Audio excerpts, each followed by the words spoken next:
Assalamualaikum warahmatullahi wabarakatuh. Selamat berjumpa lagi dengan saya Deng Lukmantara. Jadi pada kesempatan ini saya akan membahas tentang sejarah Sumedang. Jadi pada episode keempat ini kita memulai dari Prabu Gajah Agung. Pada masa Prabu Gajah Agung, ia memindahkan ibu kota ke Sumedang sekarang. Jadi Prabu Gajah Agung adalah orang yang pertama menjadikan ibu kota Sumedang sebagai ibu kota kerajaan dari Sumedang itu sendiri. Dan pada masa Prabu Gajah Agung ini diyakini bahwa penamaannya mulai dirubah menjadi Medang Kahyangan.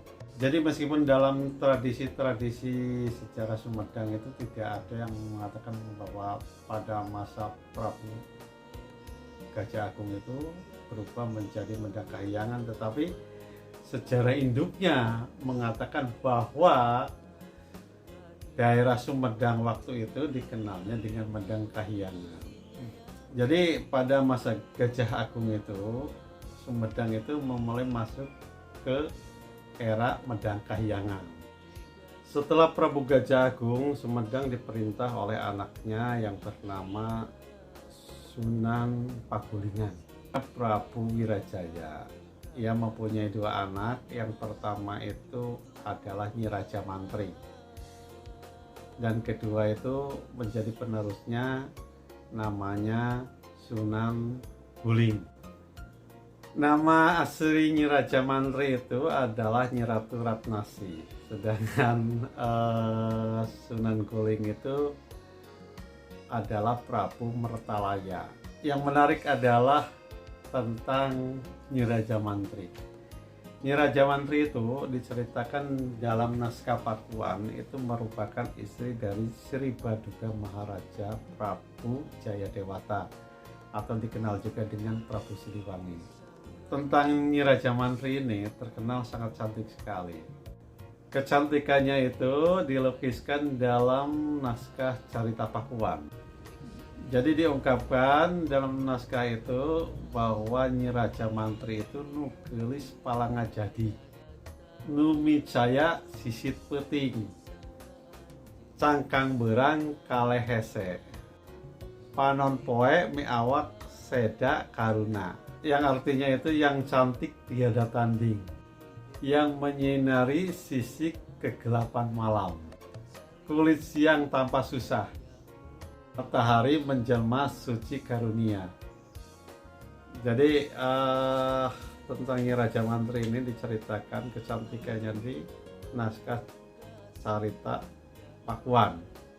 Naskah ini dikarang oleh seorang intelektual Sunda yang bernama Kairaga. Kairaga itu banyak karangannya, nanti saya juga akan bahas di naskah Carita Pakuan yang menceritakan tentang istri-istri dari Prabu Sri Baduga Maharaja atau Prabu Siliwangi.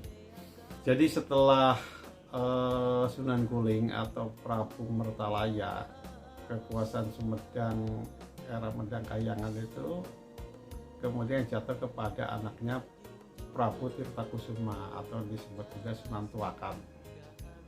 Setelah itu tahta kemudian jatuh kepada anaknya yang wanita, Ratu Sintawati. Jadi bergelar dia Nimas Ratu Patuakan. Ia menikah dengan Sunan Corenda dari Kerajaan Talaga. Setelah itu kemudian memasuki era Islam di zaman anaknya Ratu Inten Dewata atau Ratu Pucukumun yang menikah dengan Pangeran Kusumadinata atau Pangeran Santri. Demikian. Saya mengucapkan terima kasih. Jadi semoga bermanfaat bagi yang senang mengkaji sejarah. Karena sejarah itu sebenarnya fondasi awal kita untuk bisa melompat yang lebih jauh, karena sebagai awahan, sejarah itu kan sebagai awahan. Demikian, semoga bermanfaat. Wassalamualaikum warahmatullahi wabarakatuh.